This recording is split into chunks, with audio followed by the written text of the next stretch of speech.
Então, o que nós vamos falar hoje? Nós vamos entrar num aspecto agora bastante interessante, que são as restrições do exercício da atividade advocatícia em razão de alguns exercícios de alguns cargos públicos ou de algum exercício de algumas atividades especificamente que podem impedir ou tornar aquela pessoa impossibilitada de exercer a advocacia.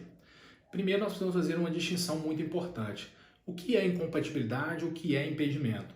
É bem simples, a diferença entre elas é realmente bastante simples de se identificar ou de se fazer a referência.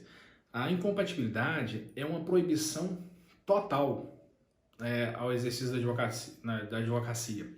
Já o impedimento trata-se de uma proibição parcial, ou seja, na incompatibilidade, a pessoa, em hipótese alguma, pode exercer a atividade advocatícia. Já o impedimento se refere a determinadas circunstâncias. O advogado ele pode exercer a advocacia, porém, em alguns casos, ele fica impedido de atuar.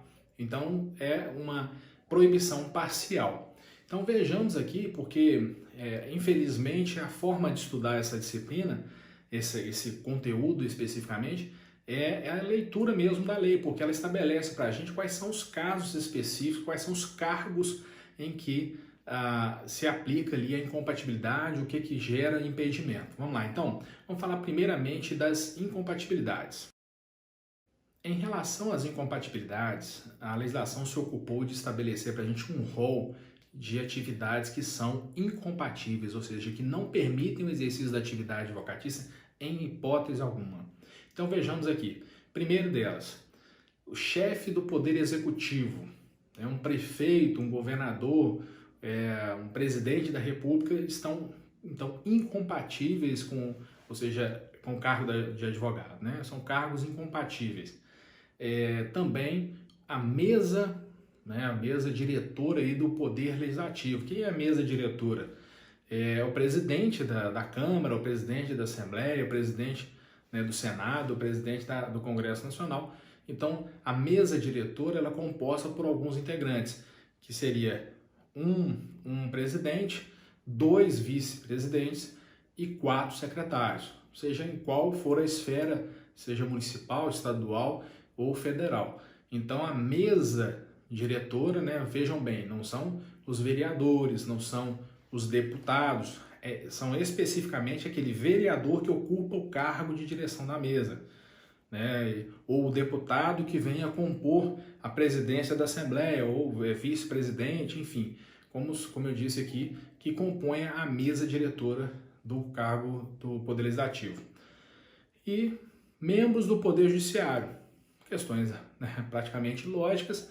Um membro do Poder Judiciário não pode exercer a advocacia, porque é lá em que a atividade praticamente se aperfeiçoa, ou se na verdade acontece dentro do Poder Judiciário, ressalvadas as questões da atuação do advogado de maneira extrajudicial.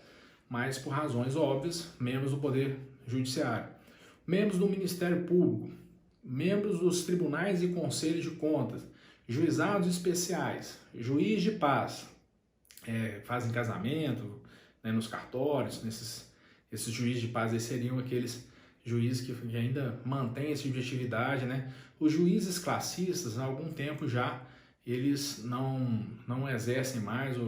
Antigamente existia o juiz que era chamado para exercer atividade, por exemplo, na Justiça do Trabalho. Essa modalidade praticamente não existe mais, então nós temos aí uma menção antiga, mas que permanece na legislação. Também pessoas que tenham função de julgamento em órgãos colegiados da administração pública.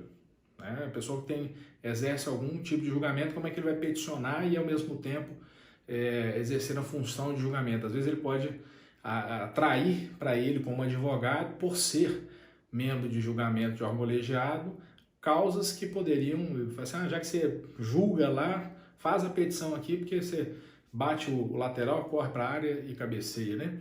Então, totalmente incompatível, né? Pessoas que exerçam também função de direção na administração pública e fundações e empresas concessionárias. Aqui tem uma certa exceção que essa direção ela precisa estar relacionada a pessoas que têm um poder decisório sobre direitos de terceiros. Não é só cumprir ali de forma objetiva, ocupar o cargo ou função de direção da administração pública. Não é qualquer diretor da administração pública que se torna incompatível. Ele só vai ser incompatível se ele eventualmente tiver influência, né, ou poder decisório sobre interesses de terceiros. E ainda nós temos o cargo e função vinculado ao Poder Judiciário, né, qualquer cargo que seja cargo ou função vinculado ao Poder Judiciário, serviços notariais e de registro também não podem exercer a advocacia. Cargos e funções vinculados às polícias, né? Também a pessoa seria quase o mesmo cargo ali da pessoa que faz o julgamento, a pessoa que bate o escanteio e corre para a área para poder cabecear. Você prende aqui, já deixa o cartão com o advogado, com o cliente, não preso. Eu sou advogado também, eu te prendi, eu sei como é que te tira, eu sei uma irregularidade da prisão que eu mesmo fiz, enfim, é totalmente incompatível, não dá nem para poder imaginar essa situação. Militares na ativa, porque se o militar aposentou, ele pode perfeitamente exercer a advocacia como os demais cargos aí, né? O promotor, o juiz que se aposentaram, enfim, também podem exercer a advocacia.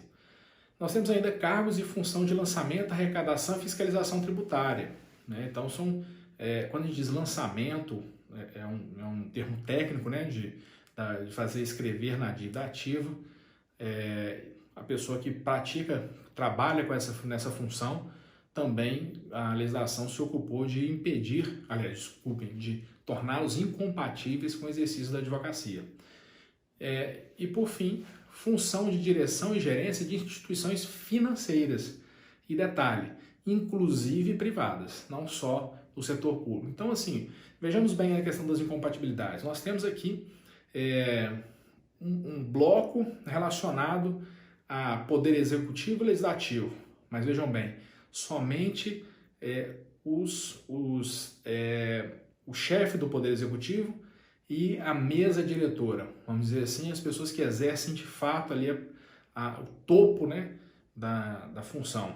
Os demais integrantes do Poder Executivo que trabalham na prefeitura, que trabalham no legislativo, servidores, se eles não se encaixarem nessas demais situações de direção, enfim, que nós citamos, eles não se enquadram. Então, Poder Executivo, Legislativo e Judiciário são incompatíveis desde que no Poder Executivo e Legislativo os chefes ou a mesa diretora, né, no caso do Legislativo, Poder Judiciário de um modo geral, qualquer servidor do Poder Judiciário é incompatível. Ministério Público, qualquer servidor do Ministério Público também é incompatível. Qualquer servidor do Tribunal de Contas e Conselho. Enfim, nós temos as questões que envolvem a justiça de um modo geral. E depois vem os outros cargos públicos que aí devem se enquadrar nessas questões específicas de lançamento, arrecadação tributária, gerência, enfim. Então fica bem tranquilo aqui. Nesse caso, para que a gente possa ter a compreensão, nós temos que realmente memorizar esses impedimentos, essas incompatibilidades que foram destacadas na lei. Vamos dar uma olhada agora, então, quais seriam os impedimentos. Bom, em relação aos impedimentos, nós temos praticamente duas situações. São os servidores públicos contra a fazenda pública que os remunere, ou a qual seja vinculada a entidade empregadora, e os membros do Poder Legislativo contra as pessoas jurídicas de direito público. Então, talvez seja mais fácil a gente identificar se é impedimento ou incompatibilidade se a gente memorizar o que é impedimento. O resto vai por exclusão e aí considerada as questões também afetas ao rol taxativo das incompatibilidades. Então vejamos bem, o que gera impedimento? Só duas situações: servidor público e membro do Poder Legislativo. Olha só, servidor público de um modo geral, não, ele só é impedido de advogar contra a fazenda pública que os remunere. Então, se o servidor ele é um servidor da Prefeitura de Valadares, ele pode advogar contra a Prefeitura de Valadares? Não, não pode, porque é a fazenda pública que o remunera. Ele é servidor público de Governador Valadares, da prefeitura, né, do município de Governador Valadares. Ele pode advogar contra o Estado? Sim, ele pode advogar contra o Estado. Ele pode advogar contra a União? Pode, sim, perfeitamente advogar contra a União. Agora, vamos lá. Membros do Poder Legislativo. Olha que interessante isso. Membros do Poder Legislativo não podem advogar, ou seja, eles estão impedidos, podem advogar em qualquer outra circunstância, desde que não seja contra ente público. E aqui não tem nenhuma relação com o ente público que o remunere. Veja bem, teve uma decisão interessante no Supremo, né, foi proferida uma decisão interessante no Supremo em que um vereador advogou contra o INSS. E aí, olha, veja bem, o servidor público não pode advogar contra a fazenda pública que o remunera. Agora, o servidor, aliás, o membro do Poder Legislativo, ele não pode advogar contra pessoas jurídicas de direito público. Então, vamos por exclusão. Se é impedimento, ou é servidor público contra a fazenda pública que o remunera, ou é membro do Poder Legislativo em relação a todos os outros entes públicos, pessoas jurídicas, né, de ente público. Os demais são casos de incompatibilidade. E aí nós temos ainda um limbo, nós temos um meio termo, que seria quase como uma exceção aí, né? A pessoa que em tese não poderia advogar, mas como a sua função é eminentemente de advocacia, ela teve essa disciplina específica, aí, uma atenção especial da legislação, que seriam quem?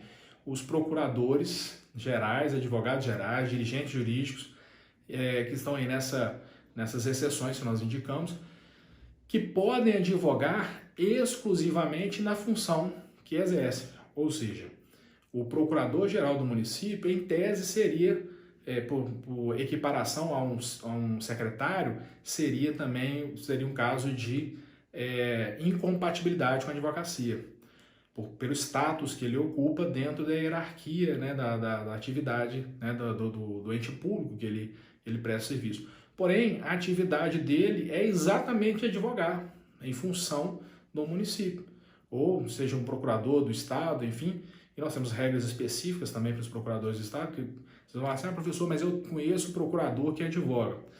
Sim, existem situações, tem pessoas que passaram um concurso antes da Constituição de 88, tem procuradores da República que ainda preservaram esse direito, porque somente após a Constituição que vieram algumas dessas regras específicas e em 94 que veio o Estatuto da OAB.